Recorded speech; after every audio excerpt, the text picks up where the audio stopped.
जी बिल्कुल दोदापुर वेझो जो ताजेदर वारो इलाइक़ो आहे ॻोठ शेर खान उडो ऐं ॻोठ दिलमुराद जखराणी जेको ॿिन्ही धुरनि में तक़रीबन 3 साल अॻु क्रिकेट जे मामले तां तकरार शुरू थियो ऐं हिन महिल ताईं ॿिन्ही धुरनि जा जेके आहिनि उहे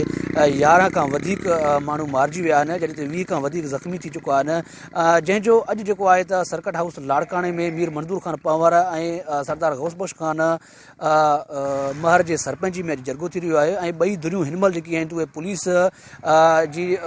सख़्तु पहिरे हेठि जेकी आहिनि उहे सर्किट हाउस लाड़काणे रवानी थी वियूं आहिनि। हीअ इलाइक़े में हिन महिल पुलिस मुकमल चारे तरफ़ जेको हीअ ॻोठ आहिनि ॿिन्ही जा उते पुलिस जी कंट्रोल आहे ऐं मुकमल पुलिस जे कंट्रोल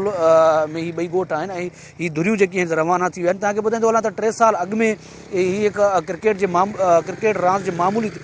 तकरार तां हिकु तकरार शुरू थियो जंहिंमें 11 ॼणा मारिजी चुका आहिनि, जंहिंमें उढा बिरादरी जा जेके आहिनि उहे 7 खां वधीक माण्हू मारिजी चुका आहिनि, जॾहिं जखराणी बिरादरी जा 3 ॼणा मारिजी चुका आहिनि, जंहिंजो अॼु जेको आहे त उहो नबेरो थी रहियो आहे। हिन महिल मां हिते मौजूदु आहियां ऐं कुझु देरि अॻु जेको आहे त हितां ॿई धुरियूं जेकी आहिनि उहे पुलिस जे सख़्तु पहिरे हेठि जेके आहिनि त उहे सर्किट हाउस लाड़काणे रवाना थी चुका आहिनि।